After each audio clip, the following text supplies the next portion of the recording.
ঘুমের সময় যদি চিন্তা করতা যে এই ঘুমেই যদি আজরাইল এসে আমার রূহটা নিয়ে যায়, সকালবেলা মা ডাকবে উঠো, বারবার ডাকবে বাবা উঠ, আমার রুমের থেকে কোনো আওয়াজ হবে না, মায়ের অন্তরে বাড়ি মারবে বোধহয় দুর্ঘটনাই হয়েছে। মা দরজা লাথি মেরে ভাঙবে আর বলবে তোরা কে কোথায় আছো, আয় আয়, আমার কলিজার বাবা বোধহয় আর নাই। বাবাও বুঝতে পারবে না মায়ের অন্তরে আঘাত শুরু হয়ে গেছে। ঠিকই ঢুইকে দেখবে পুরা বডি তোমার বরফের মতো ঠান্ডা হয়ে গেছে, কাঠের মতো শক্ত হয়ে গেছে। মা কাঁদবে আর বলবে হে মালিক, আমার ছেলেটারে তুমি এমন ভাবে নিছো যে আমার থেকে একটু বিদায়ও নিতে পারলো না, আমি যে ওর একটু আদর দিয়ে দিব পারলাম না, আমার সন্তান গেল, আমার কলিজাটা ভেঙ্গে গেছে, কে আমারে আবার মা বলে ডাক দিবে? আমার সন্তান আমারে যখন আম্মু বলে ডাক দেয় আমার কলিজাটা ঠান্ডা হয়ে যায়। আজ আমার ছেলে চলে গেল, কে আমারে আম্মু বলে ডাকবে? ও আল্লাহর বান্দা, যদি চিন্তা করে ঘুমাইতা তাহলে কোনদিন তুমি মোবাইল হাতে নিয়ে গানের তার কানে লাগাইয়া ঘুমাইতা না রে বাবা। এজন্যই আল্লাহ বারবার বলেন আমাকে ভয় কর। তোমার স্থায়ী জীবনের জন্য কি অর্জন করেছো তাড়াতাড়ি নজর দাও, কি অর্জন করেছো। পরকাল জীবনের জন্য তুমি কি অর্জন করেছো হিসাব মিলাও। কারণ এই দুনিয়া দুনিয়া না, এটার কোনো দাম নাই। বিউটি পার্লারের মতো সৌন্দর্য কিন্তু পানি লাগলে থাকে না।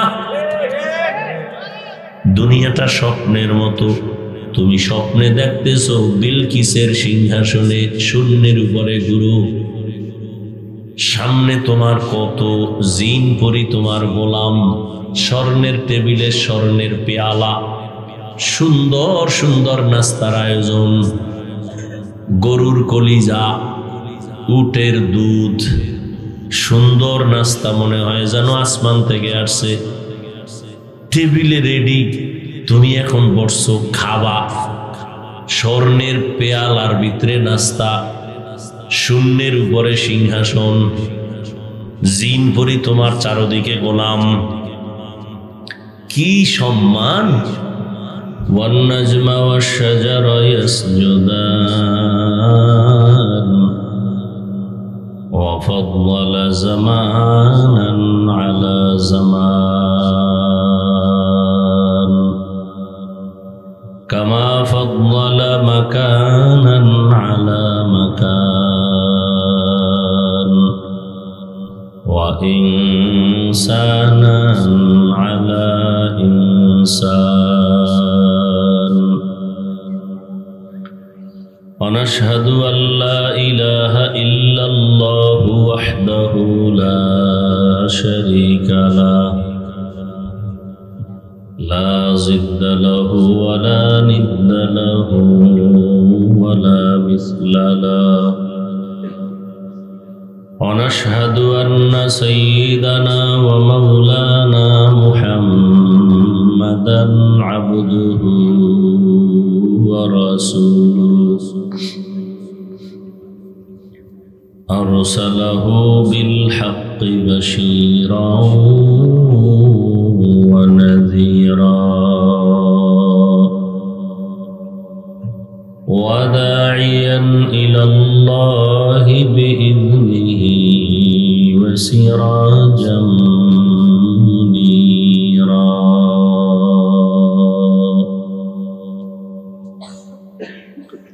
اللهم صل على محمد النبي الأمي وعلى آله وسلم تسليما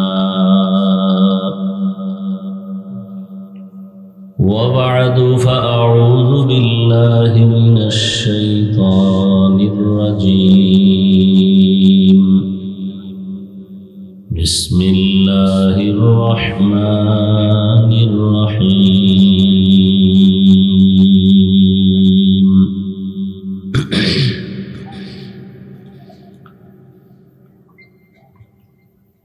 يا أيها الذين آمنوا اتقوا الله ولتنظر نفس ما قدمت لغد واتقوا الله إن الله خبير بما تعملون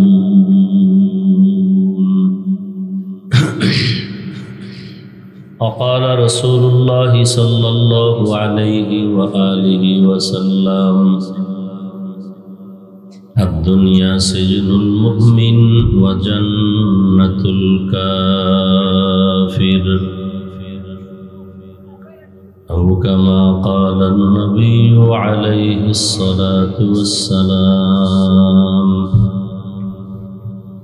صدق الله مولانا العظيم وصدق رسوله النبي الأمي الكريم ونحن على ذلك من الشاهدين والشاكرين والذاكرين والحمد لله رب العالمين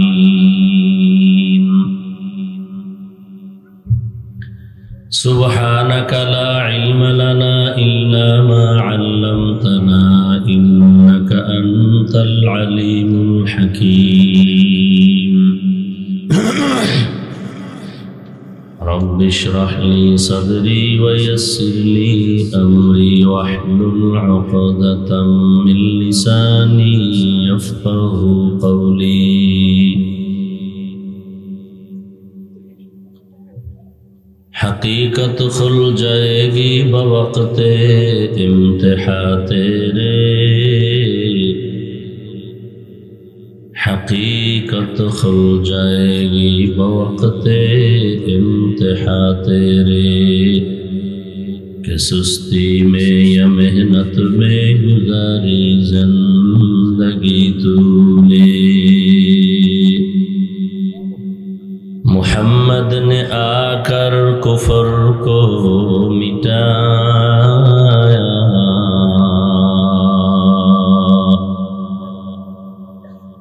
محمد نے آ کر کفر کو مٹایا کفر کو مٹا کر صداقت بتایا کفر کو مٹا کر صداقت بتایا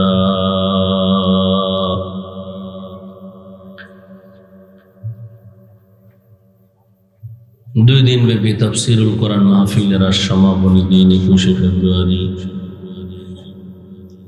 2025 উপস্থিত সভাপতি আল্লামা শেখ সাজিদুর রহমান দামাত বারাকাতুহুম অন্যান্য উলামায়ে কেরাম এলাকার বিভিন্ন স্থান থেকে আগত আল্লাহ পাকের আশিকিন জাকিরিন শাকিরিন মুহিব্বিন মুরব্বিয়ান নিজাম কলিজার টুকরা আমার সমবয়সী যুবক বন্ধুগণ স্নেহের ছোট ভাই পর্দার আড়ালে মাইকের আওয়াজ শ্রবণরতা মা বোনেরা আল্লাহ পাকের দরবারে শুকর যে আল্লাহ আমাদেরকে সুস্থ রেখেছেন এবং পৃথিবীর শ্রেষ্ঠ মজলিস উলামায়ে আহলে হকের মজলিস গুনাহ মাফের মজলিস তওবা কবুলের মজলিস আখিরাতের বাজার করার মজলিস বরকতি মজলিসে আল্লাহ আমাদেরকে কবুল করেছেন নিয়ামতের শুকর আদায় করি আলহামদুলিল্লাহ দরুদ ও সালাম সৈয়দুল মুরসালিন রাহমাতুল লিল আলামিন শফিউল মুজনিবিন খাতামুন নবিয়্যিন সৈয়দুস সাকালাইন ইমামুল মুরসালিন হযরত মুহাম্মদুর রাসূলুল্লাহ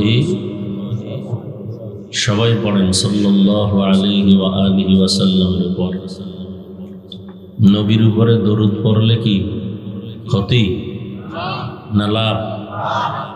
অনেক লাভ। মানুষ তো লাভ খুঁজে উল্টা পথে।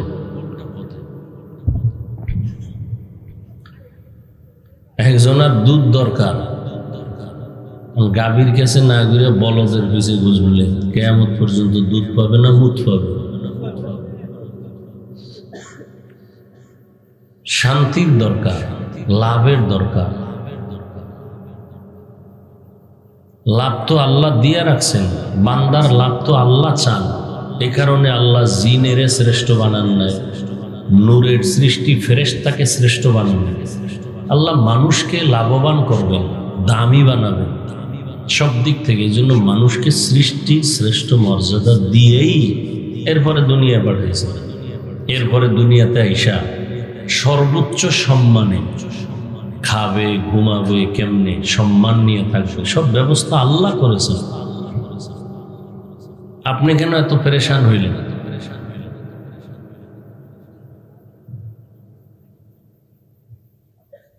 স্বর্ণ যেখানেই থাক স্বর্ণই কি। অতএব মানুষ তো সৃষ্টিগতভাবেই দামি।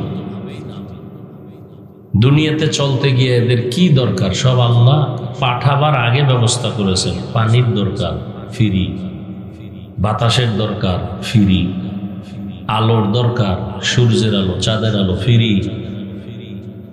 কি না দিছেন আমাদের? পেরেশান হওয়ার তো কিছুই নেই। পেরেশান কেন? ঠিকানা হারাইয়ে আমরা ভিন্ন দিকে দৌড়াচ্ছি। জঙ্গলের প্রাণীরা খায় না? কথা বলেন না কেন? কে খানা দেয়? গর্তের পিপিলিকা খায় না? কে খানা দেয়? উড়ন্ত পাখি খোলা আকাশে ঘুরে শূন্যের মধ্যে, সন্ধ্যাবেলা পেট ভরে বাসায় হাজির, কে খাওয়ায়? এ আপনার নদীর মধ্যে মাছ আসেনি, ওর খানা কে দেয়? ওরা কি টাইম মতো বাজারে আয় নাস্তা করার জন্য? জঙ্গলের প্রাণী বাজারে আসে, তো খানাটা কি আল্লাহ জায়গায় পৌঁছায় দেয়? বলেন, ওরা দামি না আমরা দামি? বলেন তো ওর খানা যদি আল্লাহ জায়গায় পৌঁছায় দেয়, মাছের খানা যদি পানির মধ্যে দেয়, জঙ্গলের পশুর খানা যদি জঙ্গলেই দেয়, পিপিলিকার খানা যদি পিপিলিকার গর্তেই দিতে পারে, আল্লাহর কাছে তো ওরা মহব্বতের না, আমরা। আমগো খানা কেন আল্লাহ আমগো দেন না? আল্লাহ তো চাইলে আমগো খানা আমগো ঘরে দিতে পারতেন, দিবেনও, দিছেনও। আমরা যে বড় নিমক হারাম হয়ে গেছি এ খবরই তো আমাদের নেই। আমাদের জন্য পিওর খানা, দুনিয়াতে এরকম পিওর খানা কোনো প্রাণী খায় না। আমাদের খানা কত পিওর যে আমগো খানাটা খাওয়ার জন্য যেটা বেঁচে থাকে, যেটাকে বলি কি জুটা, কি বলেন আপনারা? জুটা না? খাওয়ার পরে যেটা থাকে, দেখেন এই খানাটাও ফালানো যায়। আমাদের এই ঝুটাটাও পাক, আল্লাহ পাক করেছেন। মাছের দেন খাবে, কুকুরকে দিবেন, বিড়ালকে দিলে, জিনেরাও আমাদের ঝুটা খায়। তাহলে কতটা সম্মান আমাদের। জিনের খানা আমরা খাই না, অন্য প্রাণীর খানা আমরা খাই না, আমাদেরটা অন্য প্রাণী খায়। এরপরে সব খানা কাবার করে দিছেন। মাছ খাবা, কাবার খুইলা খাও। দিছেন কেন? কাবারের ভিতর দিয়ে যেন ময়লা না যায়। ফল খাবা, কাবার খুলে খাও। আম কাবার ফালায় খাও, কাঁঠাল কাবার খুলে খাও, কলা কাবার খুলে খাও, লিচু কাবার খুলে খাও, তরমুজ কাবার থেকে বের করে খাও, চাল কাবার থেকে বের করো, গম কাবার থেকে বের করো, দুধ দেখছেন গাভীটা খায় ঘাস, কি খায়? একটা গাভী এখন তো অনেক দুধ দেয়, 20 কেজি, 22 কেজি, 25 কেজি। আগামীকালকে আপনি যেই গাভীর ওলান থেকে দুধ নেন, কথার কথা, আজ কালকে দুধ না টেনে ওলানটা কেটে ফেলবেন, এরপরে ভিতরে খুঁজবেন 20 কেজি কেন, 1 ছটাক দুধ পাবেন। খায় ঘাস, বের হয় পিওর দুধ। কেমন পিওর? নবী নিজে হাদিসে বলছেন গাভীর দুধের শরীরের অনেক ফায়দা। কিতাবে লেখছে 10টা উপকার হয় শুধু দুধ পান করলে। শরীরের কয়টা উপকার? 10টা। আপনি ঔষধ খাইবেন কেন দোকান থেকে? এবার ডাক্তার থাকলে তো রাগ করবো। রাগ করার কিছু নাই। আমার আওয়াজে কি সব হেদায়েত হয়েছে? কোনো টেনশন নাই। ও ডায়রিয়া বাড়বে আর আপনাকেও স্যালাইনও চলবে, কোনো টেনশন নেই। তাহলে আল্লাহ তো ঔষধ দিছেন। সকালবেলা ঘুম থেকে উঠা 1 গ্লাস পানি নিবেন, বাসি মুখে কুলি করা ছাড়া ওই পানিটা পান করে ফেলবেন, কোনো কুলি করবেন না। ঔষধ। পেট ব্যথা করে 1 গ্লাস পানি নিয়ে আলহামদুলিল্লাহ সূরাটা পড়ে ফু দিয়া নিজে পান করেন, বিশ্বাসের উপরে না বরকত। বিড়ি টেনে যদি সূরা ফাতিহা পড়েন তো কি হবে?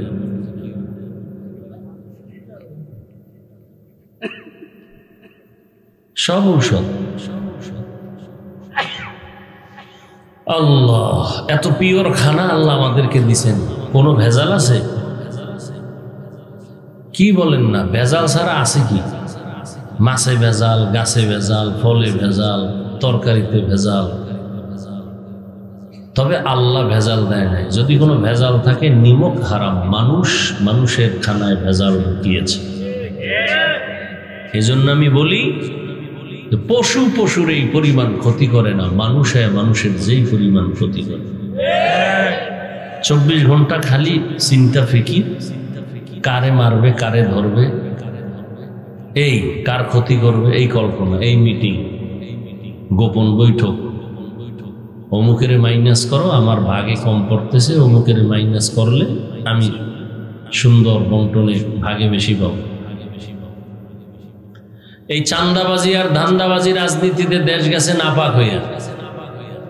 এখান থেকে দেশ পবিত্র বানাতে হলে যাদের দিল ভালো, পবিত্র, দেমাগ পবিত্র, এদেরকে ময়দানে নামতে হবে। আরে জমিনে দিল দেমাগ পবিত্র যারা আল্লাহকে ভয় করে চলে, আর সর্বোচ্চ জায়গায় বর্তমানে আছেন উলামায়ে আহলে হক।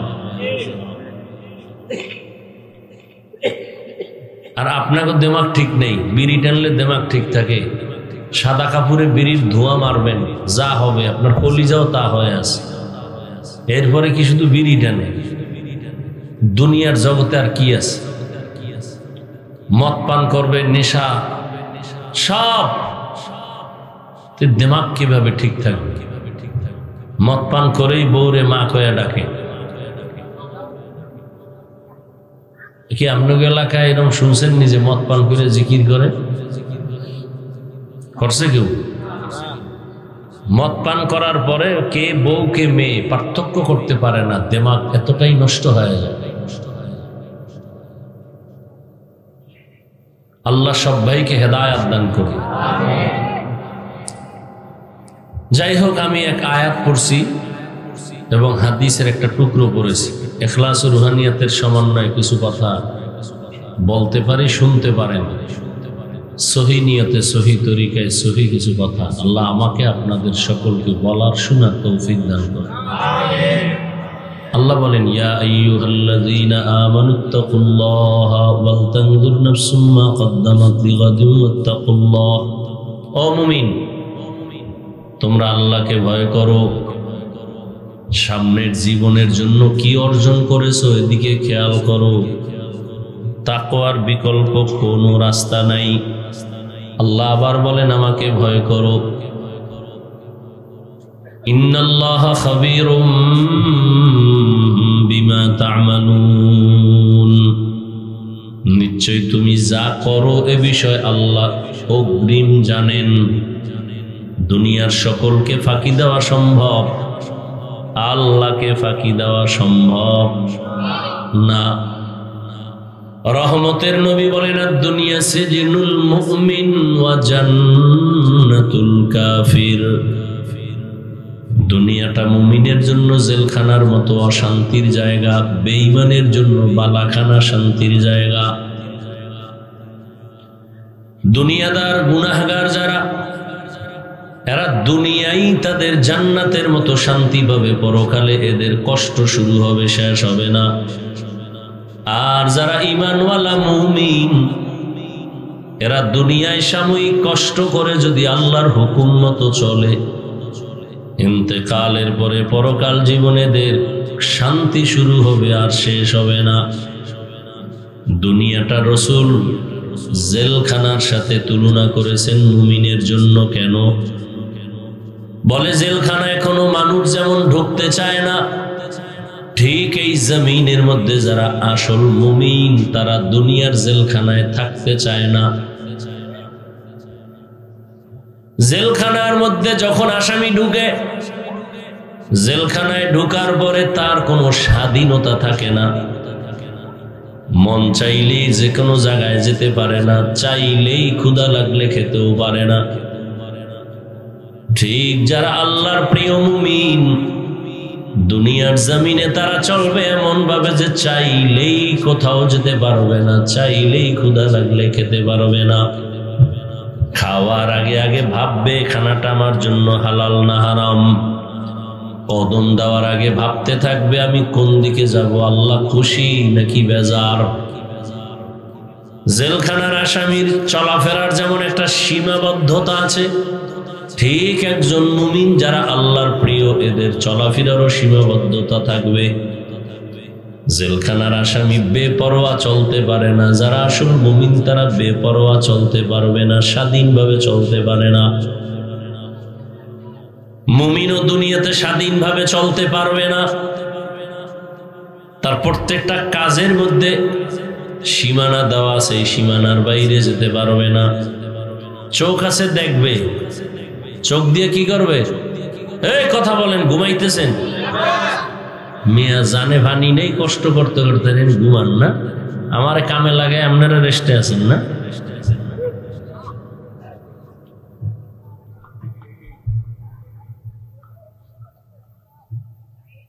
চোখ দিছে কি জন্য?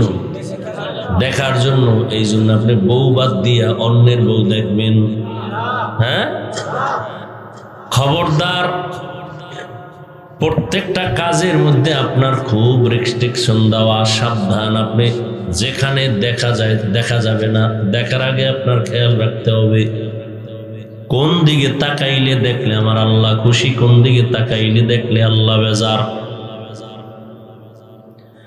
হাকিমুল উম্মত মুজাদ্দিদুল মিল্লাত শাহ আশরাফ আলী থানভী রাহমাতুল্লাহ আলাইহি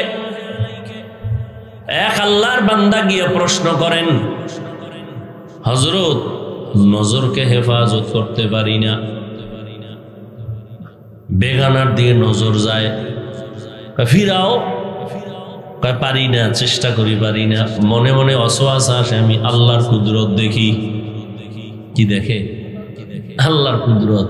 এত সুন্দরী রূপসী, ডানা কাটা বড়ি। থানবী তো থানবী, এই তুই যদি কুদরত দেখো তা তোর মাঠটা দেখ আগে। তুই জমিনে আসছো কোন জায়গা দিয়া, এটা দেখ বড় কুদরত। এমন এক ইঞ্জেকশন মারছে, কানে ধরে উঠে আর কয় মাফ চাই, জীবনে আর কোনোদিন কুদরত দেখুন। এমন কুদরতের বয়ান দিয়ে দিছে, এক বয়ানে টাইট হয়ে গেছে। এ হলো হাকিমুল উম্মত। তুমি যদি অন্যের বউয়ের দিকে নজর দাও, তুমি মনে মনে খেয়াল করবা তোমার বউয়ের দিকে অন্য নজর দিবে। তুমি যদি অন্যের মেয়েকে ভালো দৃষ্টিতে না তাকাও, মনে রাখবা তোমার মেয়েকে অন্যও ভালো দৃষ্টিতে তাকাবে না। তুমি যদি অন্যের বোনের দিকে তুমি ভালো দৃষ্টিতে না তাকাও, খারাপ দৃষ্টিতে তাকাও, তোমার বোনের দিকেও অন্যেরা খারাপ দৃষ্টিতে তাকাবে। তোমার অন্তরকে জিগাও, তোমার বোনের দিকে যদি কেউ খারাপ দৃষ্টি দেয় তোমার কেমন লাগবে? তোমার অন্তরকে জিগাও। কোনো হুজুরের ফতোয়ার দরকার নাই। তোমার মেয়ের দিকে যদি কেউ খারাপ দৃষ্টিতে তাকায় তুমি সইতে পারবা কিনা নিজের অন্তরকে জিজ্ঞাসা করো। তোমার স্ত্রীর দিকে যদি কেউ ভিন্ন নজরে তাকায় তুমি অন্তরে মেনে নিতে পারবা কিনা চিন্তা করো। এখান থেকেই ফতোয়া শুরু। যদি তোমার অন্তর বলে আমার স্ত্রীর দিকে কেউ তাকাইলে আমি তার চোখ উপরে ফেলবো, তাহলে তুমি আর একজনের স্ত্রীর দিকে যদি তাকাও সেই স্বামী কেমনে সহ্য করবে? তুমি যদি মনে মনে ভাবো তোমার মেয়ের দিকে বাজে নজরে যদি কেউ তাকায়, আমার রক্তবিন্দু দিয়া হলেও আমার মেয়ের ইজ্জত নষ্ট করব না, যে উল্টা পাল্টা করবো রে দেখে দিব, তাহলে তোমার অন্যের মেয়ের দিকে যদি তুমি তাকাও, ওই মেয়ের বাবার অন্তর তো এমন তোমার উপরে আছে। এইভাবে খেয়াল কইরে কইরে যদি চলো, ইনশাআল্লাহ নজর অনেকটাই কন্ট্রোলে চলে আসবে। এজন্য আল্লাহ বলেন, নবী জানায়া দেন, এই দুনিয়ার মুমিন, তুমি আমি আল্লাহকে ভয় করো, আমার ভয় অন্তরে জমা করে নেও। তোমার এই জীবন জীবন না, এই জীবনের কোনো মূল্যই নাই, 1 ঘন্টার কোনো গ্যারান্টি নাই। রাতে ঘুমায় গেছ, ঘুমের মানুষ মরা, দোয়াও তো মরার দোয়া ভরি, আল্লাহুম্মা বিসমিকা আমুতু। এই বাচ্চাগুলোকে নাই, এখানে কোনো লোকজন নাই,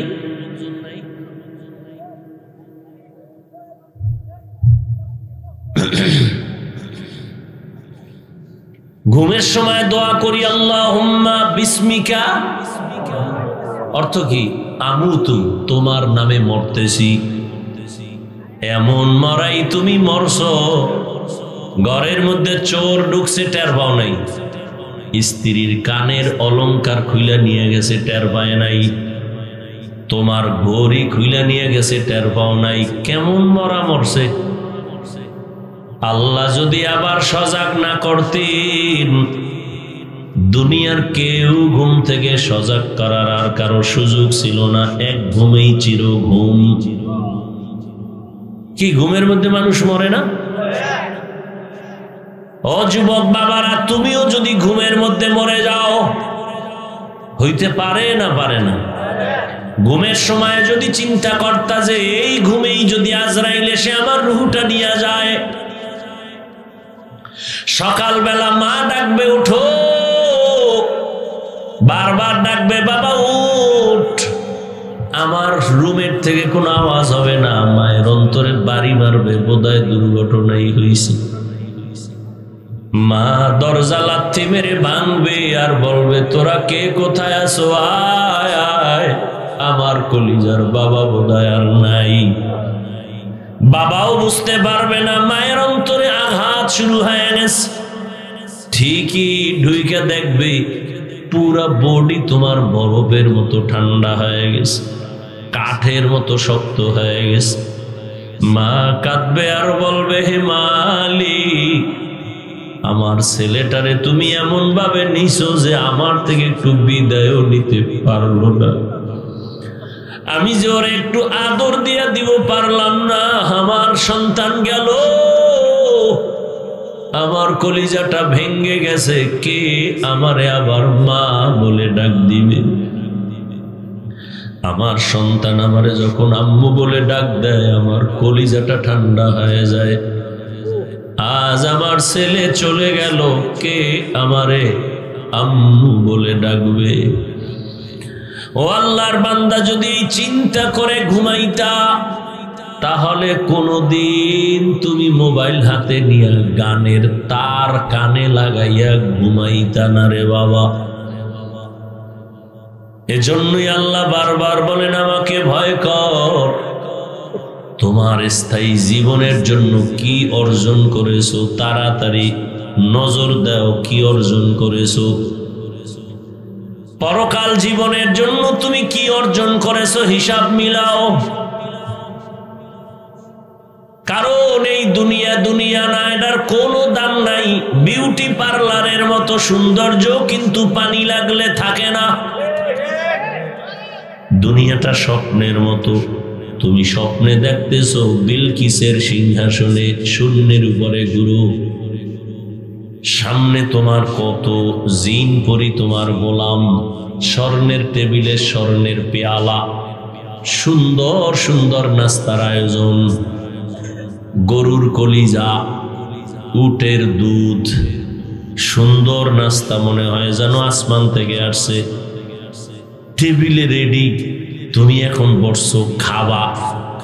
স্বর্ণের পেয়ালার ভিতরে নাস্তা, শূন্যের উপরে সিংহাসন, জিন পরি তোমার চারদিকে গোলাম। কি সম্মান! তুমি তো এখন তুমি নাই। নাস্তাটা যখন হাত দিছে খাবে, ফট করে চোখ দুইটা খুলে গেছে। খুলে দেহে ভাঙ্গা ঘরের মধ্যে সেরা খাতা পেঁচায় শুয়ে রয়েছে। কই গেল স্বর্ণের পেয়ালা, কই গেল সিংহাসন, সব শেষ। ঠিক দুনিয়াটা স্বপ্নের মতো দেখতেছো, 10 তলা বিল্ডিং, টাইলস মোজাইক করা, কত সুন্দর ডাইনিং ড্রয়িং রুম, তোমার বেডরুম, কি সুন্দর তোমার বাড়ি, কি সুন্দর তোমার নদীর পার্ক, চতুর্মুখে গুলশান বাড়ি দ্বারা, সূর্যের কিরণ, চাঁদের আলো ঝিলমিল করে তোমার বাড়ির আঙিনা। হঠাৎ করে চোখ বন্ধ হয়ে যাবে, তোমার রক্তের সবাই বলবে তাড়াতাড়ি ঘর থেকে নামা। বেলেট দিয়ে গেঞ্জি কেটে নিবে, জামা কেটে ফেলবে, 3টা সাদা কাফনে প্যাকেট বানায় বলবে তাড়াতাড়ি গোসল করায়, জানাজা পড়ায়, বাড়ির থেকে দূরে নাও এ লাশ। বলবে একদিনের জন্য লাশ পাহারা দাও, হবে না, কাগজে পেঁচাইয়া রাস্তার পাশে ফেলে দাও। বাড়ি বানাইছো তুমি, মাতবরি করে এরা বলে নামাও, তো ঘরের পাশে রাখো। না না, অনেক দূরে বাঁশবাগানে দাফন করে দাও, যেখানে দিনের বেলাও যাইতে ভয় লাগে। এমন এক বাঁশবাগানে তোমাকে রাখবে যেখানে সাপ বিচ্ছু থাকার ভয়, যেখানে কেউ দিনেও যাবে না ভয়। তোমার আমার মতো বান্দাটাকে খালি হাতে সেখানেই পৌঁছাইয়া দিবে, আর তোমার আমার ঘামের টাকা পয়সা দিয়া তোমার আমার আপনজনেরা আনন্দ করবে। আজকে বলি আমার বাড়ি, আমার ঘর, আর আমার বলার কোনো সুযোগ হবে না। আমার হাতের ঘড়ি